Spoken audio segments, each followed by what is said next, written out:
All right. Well, let's go. And this is the opening episode of my show. Honestly, I have a working title. There's not even a title yet. I want to call it C2C, coach to coach. Like there's a P2P, B2B. I want to make it C2C, which is coach to coach central or coach to coach show, something where I talk to other coaches, at different stages of their career, where they share very openly, very raw, uh, uh, what they've been going through, where they are right now, what worked for them, what didn't work for them, and just share it again, very openly, transparently, because I think we don't have it. We don't have it that much. So, first, let's jump in, introduce my guest, and I'm so grateful, Harsh, that you accepted my invitation. Hi, welcome. Why don't you go ahead and introduce yourself? Thanks for having me, Lydia. I'm equally stoked to be here, and I haven't decided on a formal title yet. So sometimes I refer to myself as a health coach, sometimes I refer to myself as a meditation teacher. So call me what you will, but it's essentially that the goal is to help people get better, get healthier, get happier. Yeah. Well, you do Yeah. have, we've been friends. I want to say friends. We've connected some time ago and we've been helping each other, talking to each other for some time. I think, you figure out your coach statement, coach position at this point, right? You want to help people in the tech industry, tech That's professionals, right. right? Live a healthier, better, more balanced life. Am I right? That's right. Yeah. So if I were to frame it at this point, what I am working on, and what I really believe in is self-regulation is the key to thriving in a career and increasing the longevity of your career and your life, essentially. So that's where I am. So technically, I'd like to be someday like to be called a self-regulation coach. Okay. So, so for now, let's just stick with that. Hopefully, it manifests into a reality a few years down the line. Great, great. And I want to ask the first question because I think the first thing or the first stumbling block and the first hurdle that every new coach need to go over is like, who's my client? And I know, at least from our conversation, that it also took you some time to figure out like who is my client. Can you share your journey, your story? How did you arrive that I want to help tech professionals? I want to help these guys. How did that happen? I think if the short answer is your client is you few years ago, that's the shortest That's the answer. best. Yes, that's the people you're looking to help. That's the people you know best. That's the people you know you can take on a journey. You're a few steps ahead of them, and you know their struggles, you know their pains. So you relate most to them. You know what they need in their particular at that particular phase in life, and then it just becomes so much easier to offer something to them. It's that, but still, it's not easy because what I've realized in my journey is practicing something on your own and teaching it to someone else is completely different. When you start teaching is when you start filling in your knowledge gaps. So the way my journey goes back to 2020, and I think my biggest and it's been a moment which was a setback in life, which turned out to be a bigger event. So I had a massive panic attack back in 2020, and that turned out to be like the moment of awakening of sorts for me. And that's where I was like, oh, there are so many people around me who keep talking about these things. People are stressed, people are anxious, people are just pushing through things. without actually having a way to thrive in their life, in their careers. And so, how do I help them? Like, now that I have overcome all of these steps myself, it took me a couple of years. I'd say, like, yeah, at least 3 years to be able to confidently say that I don't have any anxieties anymore. I don't have any of those previous symptoms anymore. Now, my best client obviously is me, back from those 2 to 3 years ago. And so I'm like, but when I start talking to people, it's not apparent to them that. So I need to fill in my own knowledge gaps. I need to understand, like, how does this person see this? Do they even understand what anxiety is? Do they even understand what goes on in their day to day? What are the symptoms of anxiety? I didn't for a very long time. I hear about it, I read about it, but I didn't know when it happened to me. I only started researching about it, studying it after it happened. So, how do I make these people aware that, oh, this thing that is happening to you, you're losing focus and concentration when a task triggers a threat response, a stress response, this is anxiety. So, there's a lot of education that you have to do to be able to communicate it in a much easier way to your client. And that, I think, is the journey. So I think it's both from becoming a student to a teacher to a coach. It's a journey for yourself, and also the journey of ideally finding your client that you can help best. So, in my case today, like you rightly said, Lydia, it's tech professionals. But that's me, and that's very closely related to my personal story. I've worked in tech for close to 8 years now. I clearly understand what a day in the life of a tech professional looks like. And a lot of that comes from there. So, what are their stressors? What are their anxiety? What are their environmental struggles? How are they navigating all of these, and what's the missing element, which is again the emotional struggles, the internal landscape. We're always looking for productivity hacks, the new tools, the new tips, the new tactics, something external to us. There's no focus on the internal. And that's where I found that that's the missing puzzle. And I want to help people figure that out. And that's, I think, the key. So that's where it took me, I'd say, roughly about a year and a half. During this time, I've written a lot, I've run cohorts, I've coached a lot of people, but it's taken me that time to be able to do a lot of almost free work, or work at very low value, to be able to find who I can serve best. No, that's right. That's right. And people think that there is some magic pill, there's some magic formula, some course that they take and they magically can arrive at their ideal client, the value proposition, the perfect offer, irresistible offer. But that's not how it works. Again, my experience, my clients, and you just said that you need to take it and you need to test it. You need to live through it, through free coaching, talking to people, content share. You need to test it in real life, right? 100%. In the lab, call it the lab, you can only work so much. So again, my philosophy is get it out there as soon as possible, like come up with something. And the formula that you use, I use it in, I know it works for many, not for everyone, but for many coaches is yourself just few years back. That's one of the best options.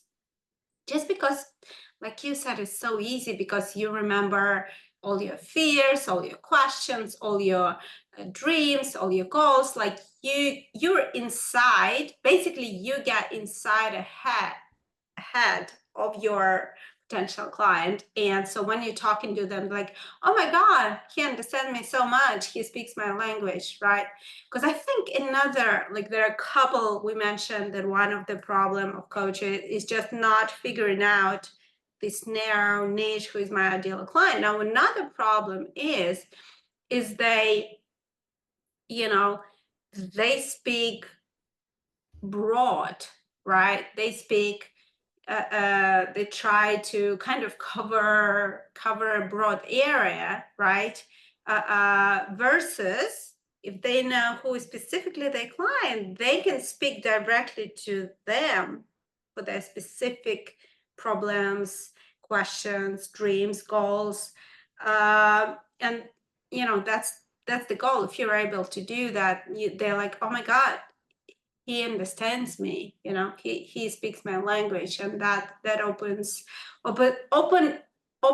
the communication line, I guess, like the trust, and that really helpful. All right, so moving on. So you said you've done some cohorts, and let me track back. You still work, right? Still have your job. So coaching for now is still something that you experiment with, you love to be doing, but it's still something you want to grow. But you need to still have your job to be able to support yourself. And a Correct. lot of people, a lot of people say burn your boat, burn your boats, kind of, go all in, and that all sounds nice. But we actually live in the real world where we need to pay the bills, when you need to feed the family, support the people we love. So how do you manage? Um, how do you manage? Because I think people afraid that they're not able to balance their life, to have both. What is the best? I guess the best advice is, first of all, is it working out for you? Doing both, and what are some tips and advice you can give people who still need to continue doing both before they can kind of leave the corporate job behind and go all in on the coaching journey. Yeah, that's a great question, and I think it's part of the journey. You can't skip it. There's a few layers to this question, I think. So let's try to unveil the layers. First thing, I think when it comes to juggling a full-time job and a coaching practice, I think you got to have a certain degree of gratitude towards your job. That's providing for your whatever needs you have. If it's an extremely toxic job, that's an exception. Hmm. You I'm never in the favor of working in toxic environments, but that's not really true. Like most companies are reasonable, and you can draw boundaries, you can work in your own time, you can improve your efficiency, you can hopefully get more remote work and do all of those good things to be able to put yourself in that place. But I think fundamentally the challenge starts the moment you put this framing: I hate my job Yeah. and I want to quit because I hate my job and I want to find something else. This is this is literally like you're running away from something. And as long as you're doing that, you think you will find peace when you have this beautiful coaching practice built. But if you just ran from something, you are in survival mode. And until you actually find that paradise, you will not be peaceful. And if you are living in that survival mode, how are you going to build something beautiful? Imagine a tiger running behind you. Can you stay? Can you look at the scenery? Can you enjoy? Can you sip of water? Can you look at the sunshine? You can't. So you put yourself in a threat mode, in a survival mode, and now you're saying, like, oh, I want to do this big thing. You put a lot of pressure on yourself. So this framing in the first place, and I've been in the past where I'm like, oh my God, I hate my job. I have burned the boats back in 2016. I tried this whole entrepreneurship thing, tech startup, and I was like, I just do it. I was only 2 years into my first job after being a management graduate. It didn't make sense. Like I was naive, and but it taught me a lot of things. It got me into tech, and it made me realize that I have a lot to learn. I have yet a lot to learn. And I have learned a lot of things over the last 8 years. But that experience literally taught me that the number one thing that you want to do is accept the phase of life you are in. Mm. What my life looked like back in 2016, I was a bachelor. I didn't have any responsibilities, no kids, nothing, right? I had no college debt. So I was free. I was a free bird. I was free to do whatever I wanted in life. Fast forward to 2024, things are not the same. I'm married. I'm about to take a house loan, right? I want to raise a family. I have a dog. I have responsibilities, right? So you have to accept the phase of life you are in. If you're running away from it, forget about anything else. You have to make peace with where you're at, and things look different. What I could have achieved in 6 months, 6 years, or 8 years ago will now take 3x or 5x more time. And that's okay. I define the timelines. No one else gets to define those timelines, Yeah. right? It's not a race, it's your own unique race. And that then brings me to the second part of this equation. So, first part is accepting the phase of life you are in, Yep. accepting your job, accepting your life, accepting everything, and being grateful for it. And then the second part is, now that you have done that, is playing a long term game. Mhm. It's very important that you play a long term game. If you're not in this for the short term, and I think you've said it before, I've attended your boot camp, you've said it before, if you're in the coaching space for making quick bucks, there are many better ways to do that, not coaching. People start in coaching because they want to genuinely help people. There is a self struggle that you have overcome yourself, and now you want to help others to overcome those struggles. It's not a easy thing. Changing behaviors, helping people, helping them see their downsides, biases, making those transformation happens, it takes years. And it takes years for you to become a good coach, right? So if you're in this for the short game, forget about it. It's not going to happen. So this is, I think, the biggest part that I have learned. Like, if you put the moment you put in the first phase, the moment you put I hate this, I dislike this, that's the framing that just sets you off for failure. You're setting yourself up. In the second phase, the moment you put unrealistic timelines to how you want to build a business. Oh, I want to reach the equivalent of my full-time salary in less than a year. 3 months to 10,000, 6 months to 106 figures. Oh my God. Like, if that's the framing that you're setting yourself up to, you didn't get into coaching to make the big dollars. Your North Star metric should be how many people you have helped, how you have helped them, not dollars made. There are better ways to do it. For me, for example, I have this massive opportunity. I have a lot of experience in product marketing. I moved to a new city. Someone asked me to consult for them. It was easy for me. Like, if I want to make money, that's the logical path I should follow. I should start a product marketing consulting, freelancing. I have a lot of network. I should probably write more about it on LinkedIn, start a newsletter maybe. Start doing that. It's easy money for me. It would take me probably 3 to 5 years to build a coaching practice. It will take me less than a year to build a product marketing consulting. But that's the long term game, and where my heart lies is in the coaching space. I'm genuinely passionate to help people overcome their struggles with their jobs and their life. So those are, I think, the most important two pieces of advice. Don't want to dwell on this too much, Lydia. Accepting the phase of life you are in, your job, your family, everything. And then the second thing is playing the long game. You're not in this for a 6 month or a 2 year. You want to do this lifetime. No, I love it. This is amazing. This is amazing advice. And I think that's why sometimes I have strong emotions towards some of other, how people advertise.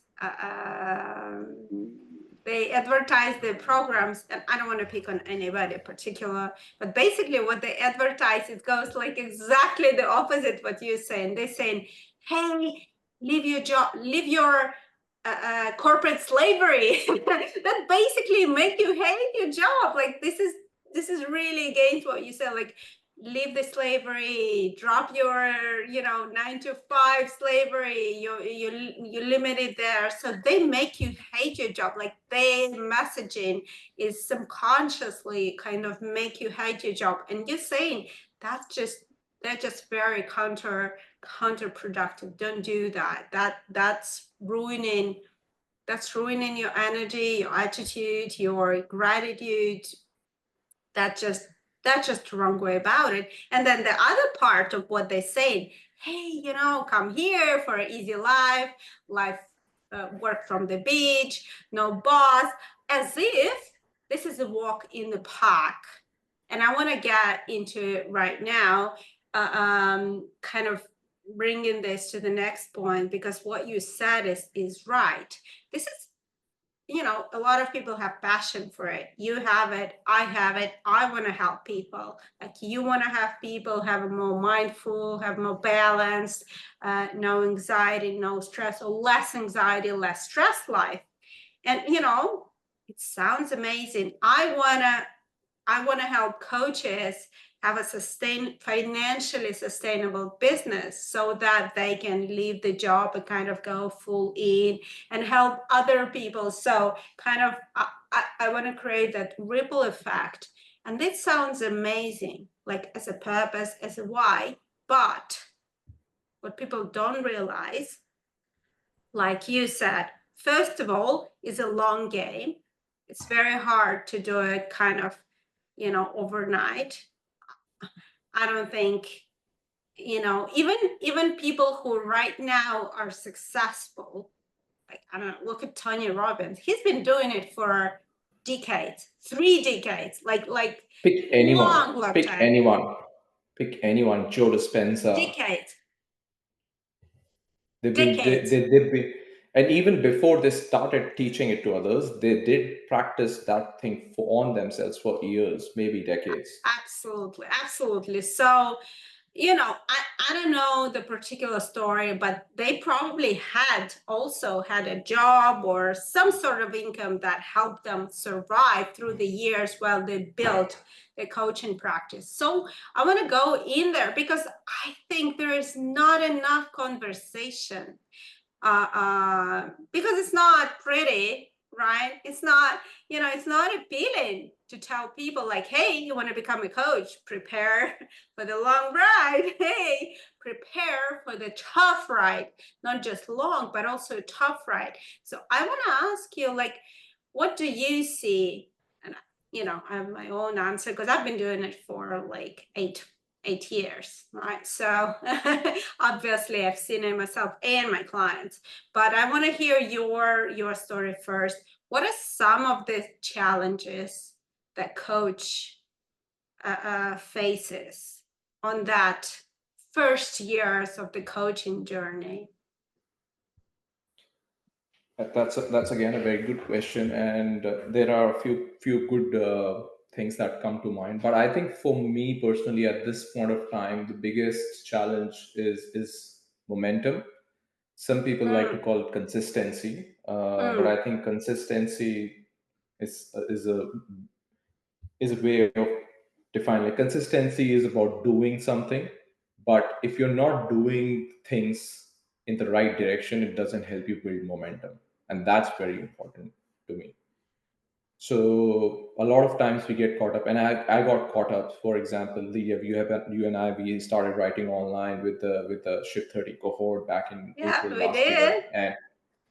and I jumped the Twitter ship, and then I was writing about there, and I probably did it wholeheartedly for around 8 months, I'd say, and I saw some early traction. I was able to build a following of around 1,000 people there, met a lot of Oh, good people, yeah. did cohorts, but then very soon, I hit a wall, Mm, and so that's where I define, like, I was consistent, I was taking actions, I was doing a lot of things, there was a lot of activity, but I didn't have a defined target audience or clientele that I wanted to serve, or the people that I can best serve. I didn't have that defined for me.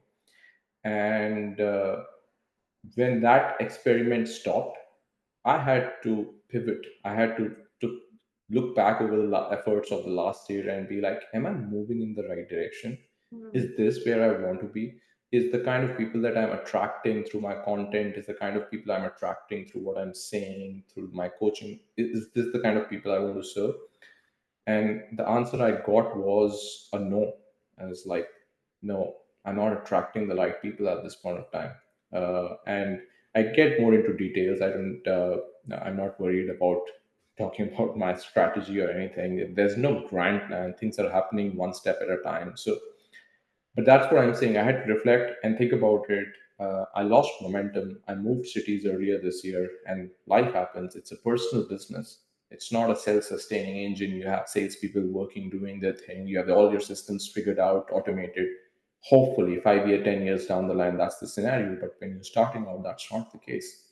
So everything that happens in your personal life affects your personal brand, affects your personal business, affects your coaching practice, Mm. and that's happened. So it's that. So you need to find out every week, every month, are you building momentum? Are you building momentum in the right direction? You need to ask this question very frequently. There's a lot of advice about being consistent, just opening something and writing about it, and it's good. It got me started. I got out there, I got the message out there. People started taking note. They wanted to talk to me, they wanted to were interested in what I had to say. So it's good. For the first year, just try many things, experiment with a lot of things. It'll help you find your voice, find your audience, find the right places, platforms that you want to be at. But I think within after 6 to 12 months, you want to have that figured out. Okay, now I know who I want to serve, where I want to serve them, what's my key message, and then that you want to stick to that. Stick to that for at least a good year, so you start seeing that momentum happening in the right direction. Yeah, I love it. While I was listening to your story, I'm thinking like the word that come to my mind, and that's the word that I kind of loved and I used mainly. It's resilience, right? It feels like, in the end, what you want to build as a coach is resilient business, and 100%. that means that that business need to take into account that it cannot depend just on you, right? Cohorts are great, individual coaching is great, but what if the family situation happens? What if you're sick or something? So yeah, anyway, I think resilience is like not just your personal resilience, right? Which is important, being able to do this consistent action, being able to go through valley of desperation where you post and there is no reaction. You have to go through that, and I'm sure, as you said, you've been on Twitter X for some time. I'm sure you've been through those periods, but it seems like you do have your personal resilience figured out because you kept going and you got the result, you get the momentum. But then when when there was a change, when there was a change on the platform, figuring out who is my client, that's where, and that's okay in the beginning, right? That's the goal. And I think, again, that's the attitude in the beginning of any coach career. You can choose, like, this is my client, this is my niche, this is my topic. And then a few months in, like, you might realize that this is not exactly what you want. This is not exactly what you want to work on or who you want to work with. And that's the beauty of working, for yourself, that, any point you can change. Um, But I that's guess, also the result of taking action. If you don't take action, how would you know? no, There's no no other way. way. No, no way, no way, no way. And then another point, and I don't know, that's probably not what you've taken, but another mistake that I made, I can say that I definitely made it, is just giving up too quickly. Like, I think again, because people say, promises that, this is so, you so quickly get the result, just do it, and you get the result. I think the expectation is that you get a result, and if you give up too quickly and change course, the only thing you do, you start, change, start, change, start, change. Again, I experienced that in my practice. I think if I stayed longer on some of the projects, some of the some of the niches, some of the projects, some of the products, whatever you want to call it, longer, Yes. just a bit longer, use a little bit of more resilience, more persistent, more consistency. I think I would get to result faster. This start, stop, or restart, basically, start, stop, restart, that that just brings you nowhere. So, and although I was taking action all the time and get very tired, overwhelmed, and ultimately burn out at some point because of that massive action that I was taking, but it wasn't in one direction. It was just constant restart, restart, restart. That was, yeah, that was difficult until, That's exactly what I mean by consistency versus momentum.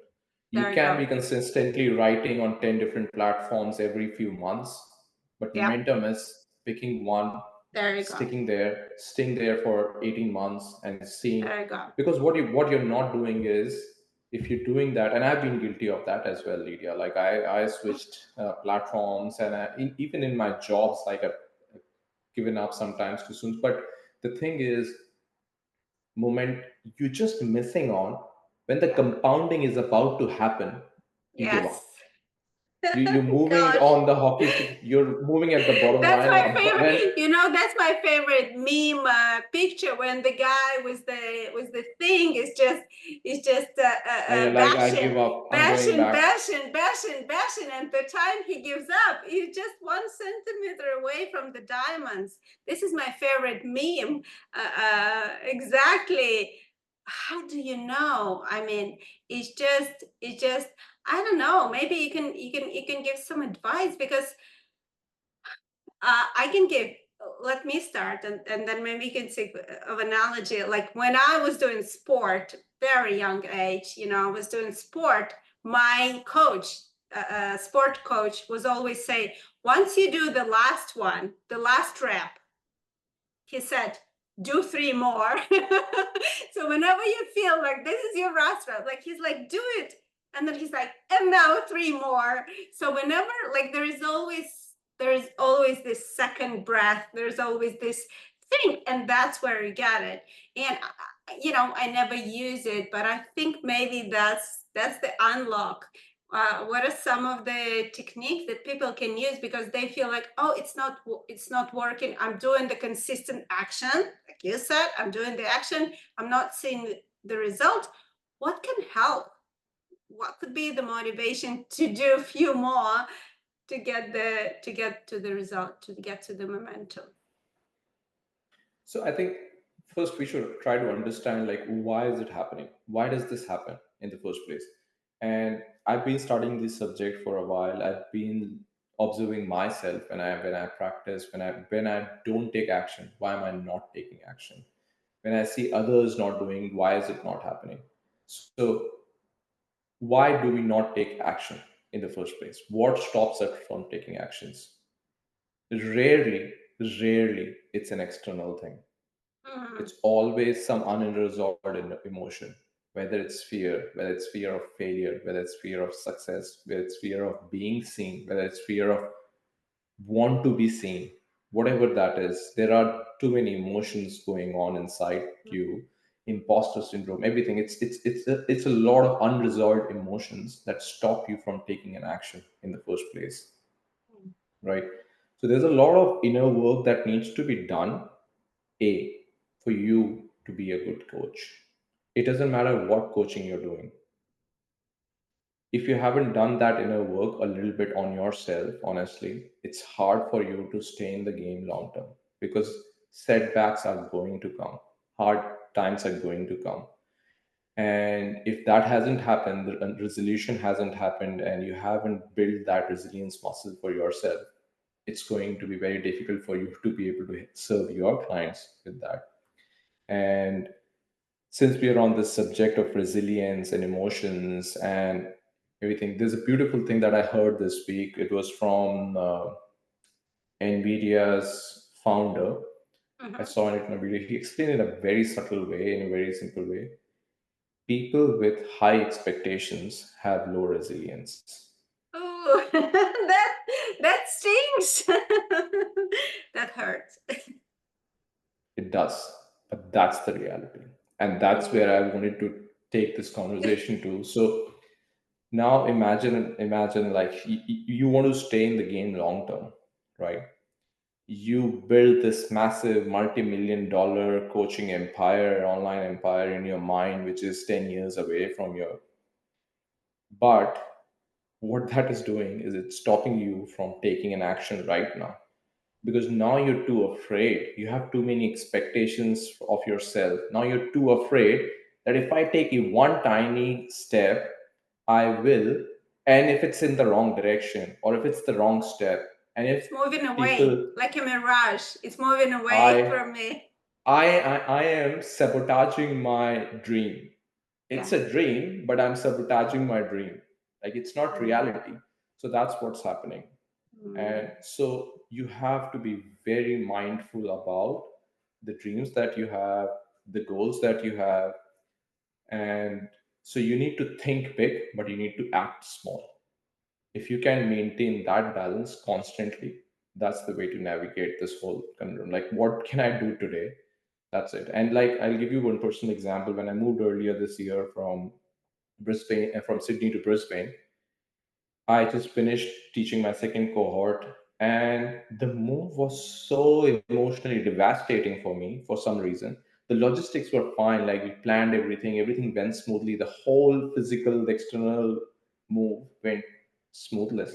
It was smooth.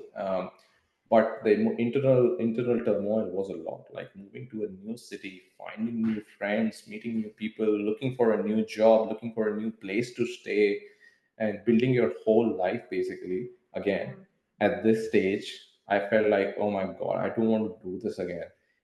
And it took me a good couple of months, and despite and the last time I did this was 5 years ago when I moved to Sydney, and it took me probably a couple of years to actually to stabilize, to Yeah. feel a part of the Yes. culture, to feel a part of it. It was a massive change because I moved countries. This side it was little, but we often overlook this.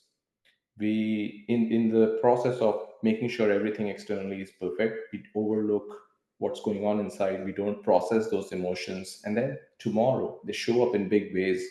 Now you have this big launch coming, but there's an unprocessed emotion from this big move that you did few months back, and that suddenly hits you, and now you're not able to focus on your big product launch, on whatever you're trying to work on this big project. So that's why it's very important that when you go through a big change, that you allow yourself the time to process those emotions fully, talk to people, sit with yourself, whatever it needs be, like feel the feelings, right?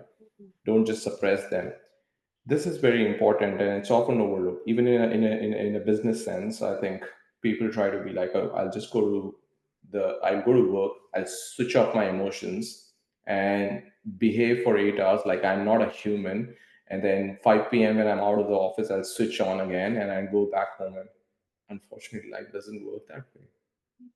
It's true in personal life, it's true in coaching practice, it's true in a 9 to 5 job, it's true everywhere. As long as you're a human, as long as you're alive, your emotions are constantly interplaying, influencing your behavior, your relationships, your interactions with others. Yeah, we did. No, thank you for sharing that. We discussed it in our kind of coaching community a lot that self-care for coaches is even a bigger and more important. Like I think for everyone, but the coaches is very important part. And yeah, well, I moved to another country 2 years ago, and this country is in war for the last 12 months with the Syrians and, my kids not being safe and us being completely new country, new language, new. And I think I'm the first one who underestimate how much impact it makes. It makes on me. So yeah, we have to slow down. We have to take that into account. If you want to be a good coach, you need you need to be aware, at least be aware of these things going on external and how much it impacts you internally. And that doesn't mean that you give up your dream. That's not what we're saying. We're just saying that um, you're probably going to be slower. Sometimes, like you said, again, going back to your earlier comment about phases of life, like this may be a phase of life where you will go like a turtle, like very small, very, very small steps, and release the expectations. That's another point that you made. That's very hard.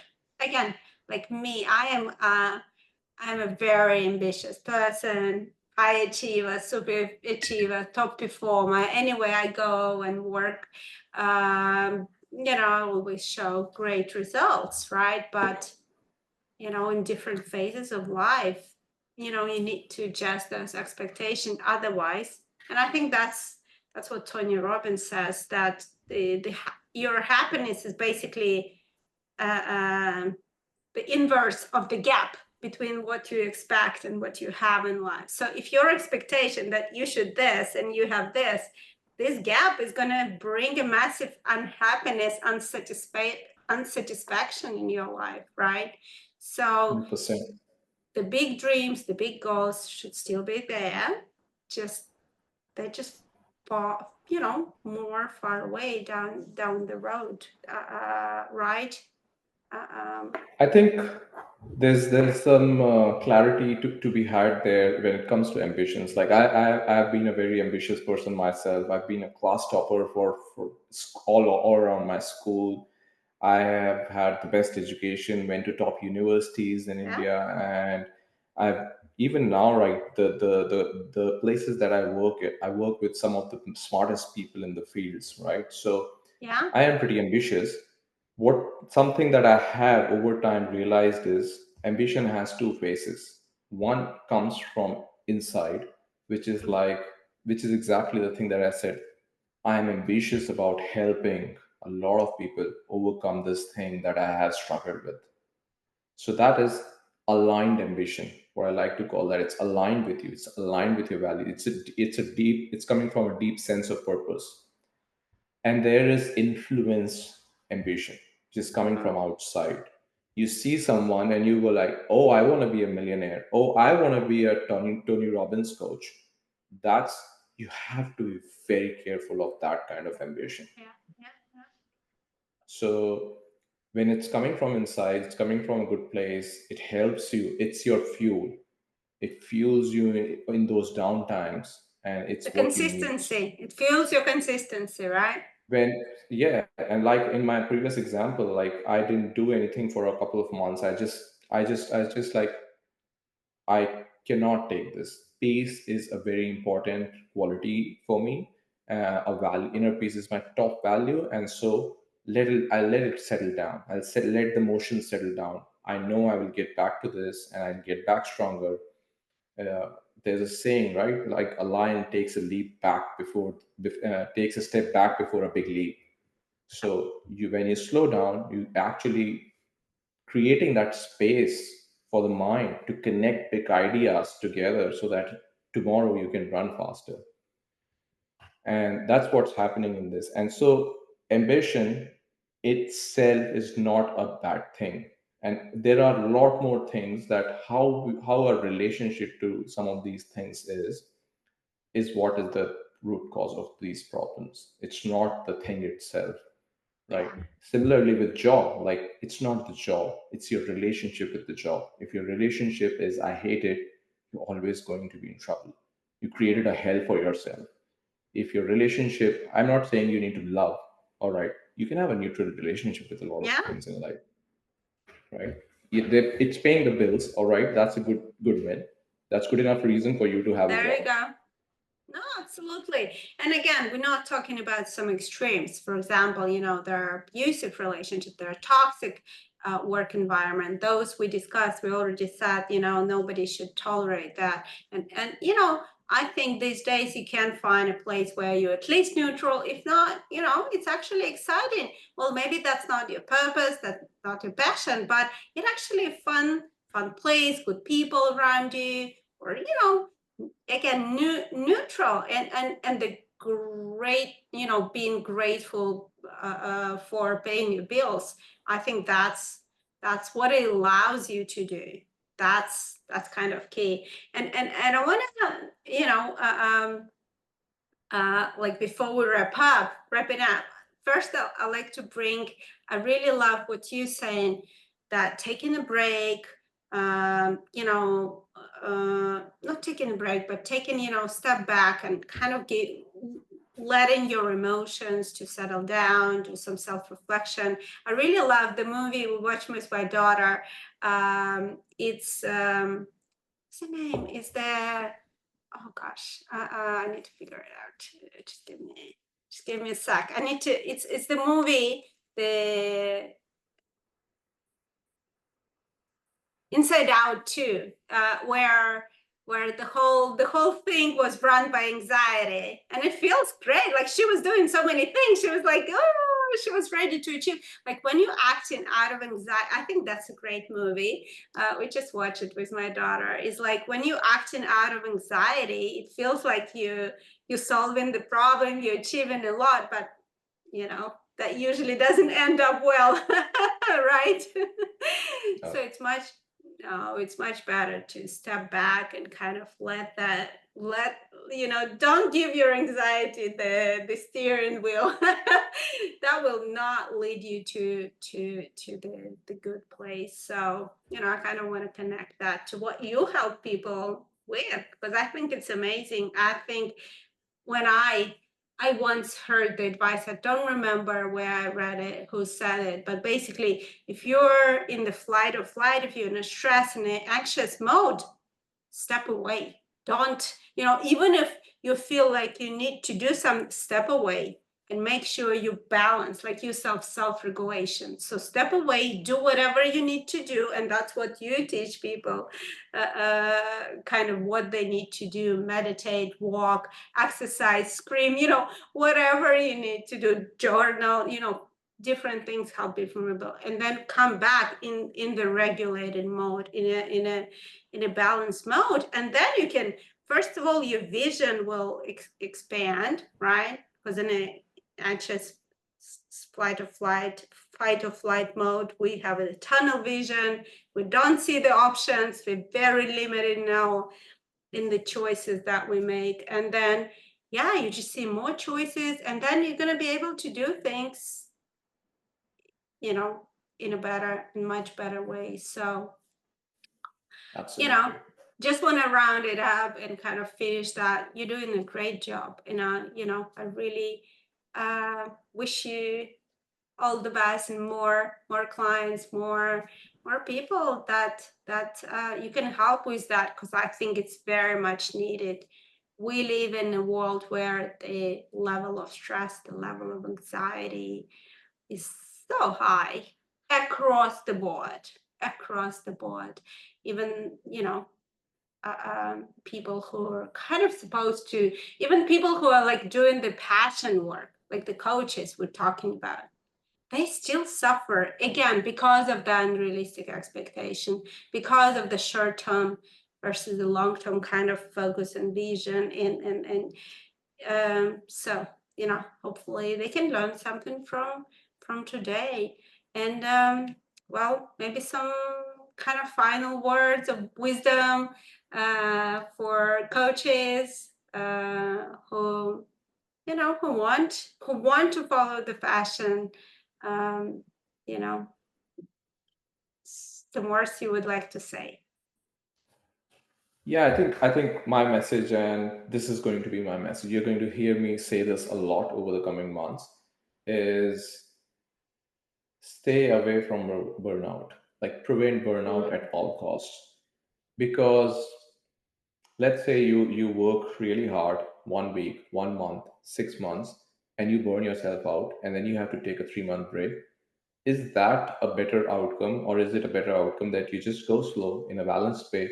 Maybe you build something that that you were supposed to do in 3 months, but you took 6 months to do it. You did it in a sustainable way.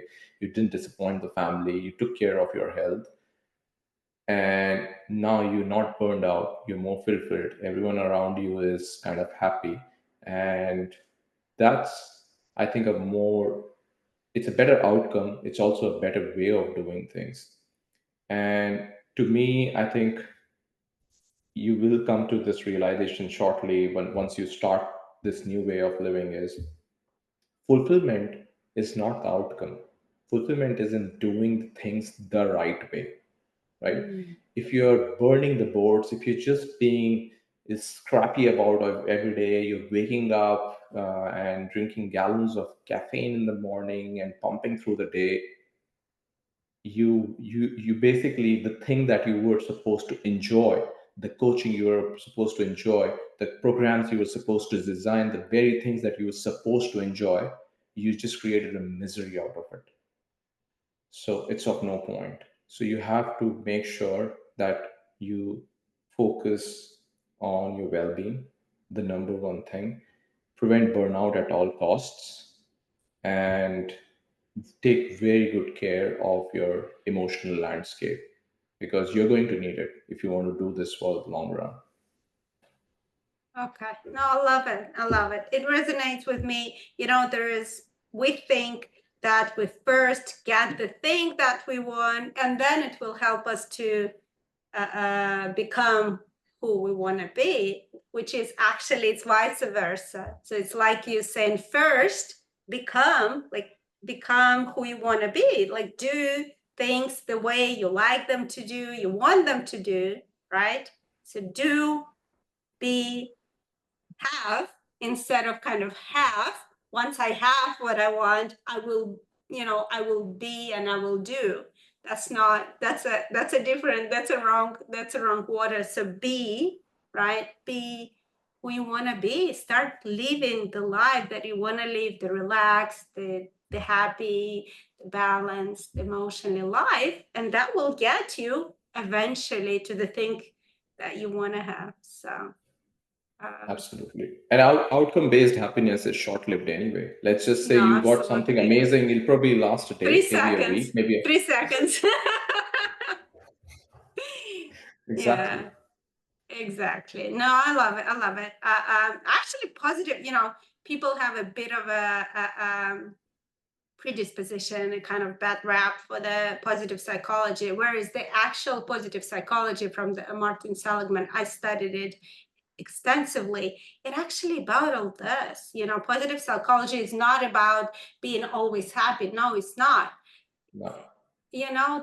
it's exactly what you're saying. It's saying that don't focus on the outcome, because outcome, your happiness, hedonistic adaptation takes, okay, maybe not 3 seconds. Get in your car, gonna enjoy it for the first 30 days max, then that's it.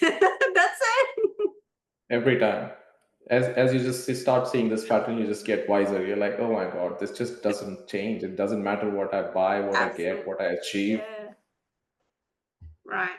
Okay. Well, I think that was amazing. I truly appreciate your wisdom, and we'll be talking, of course, and hopefully we'll come back in maybe a couple of years and share more wisdom to our listeners. Thank you so much, Harsh. The links will be below. Please, find Harsh. LinkedIn is today your place where people can find you, chat with you, connect with you, and find, and book your coaching. If you're a tech professional, or just anyone, honestly, even if you're a coach and you want to have more balance, more emotional regulation, and just find that balanced way of living, I highly recommend finding Harsh and hiring him as your coach. Thank you so much, Harsh. Thank you, Lydia. Thank you for having me. Have a great day. Yeah, bye everyone.